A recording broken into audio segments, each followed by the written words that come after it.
It's time for another weather rewind where we look back at this past week's weather with a twist. This week, we're looking back at a beautiful and uncommon sight for us in the night sky last Sunday, the Northern Lights. The colorful phenomenon was spotted in many uncommon areas, even here in PA. Let's rewind because you've got to check out this gorgeous time lapse. Now, this is from the United Kingdom. The Northern Lights, also known as the Aurora Borealis, dipped further south than usual, and it gave stargazers this uncommon and dazzling view. An extra powerful solar storm last Friday, yep, that's right, all the way last Friday, actually arrived towards the Earth Sunday night, and the auroras dipped as far south as Central California, Arizona, and southern England. In fact, 30 states in total were able to see those incredible colors as long as clouds did not interfere with the viewing. That includes surrounding states like New Jersey and New York, and yes, even here in PA. What you're seeing now are some beautiful pictures taken in nearby Berks County by a storm chaser.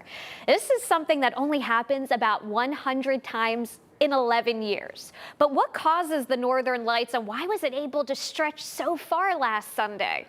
Let's take a look. The process begins when the sun lets off a big burst of energy. This is called a coronal mass ejection. Charged protons and electrons travel through space and interact with the Earth's magnetic field.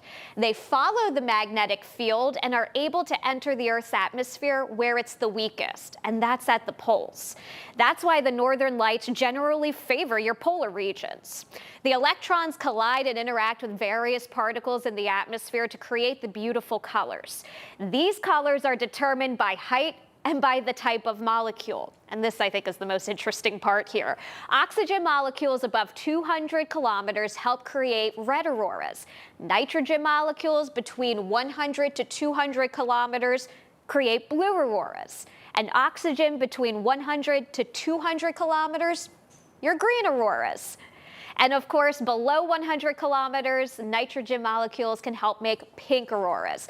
Now, what happened last Friday, a larger burst of energy from the sun enhanced this overall process, and that's what pushed those charged particles far enough below the polar regions so we could see those lights.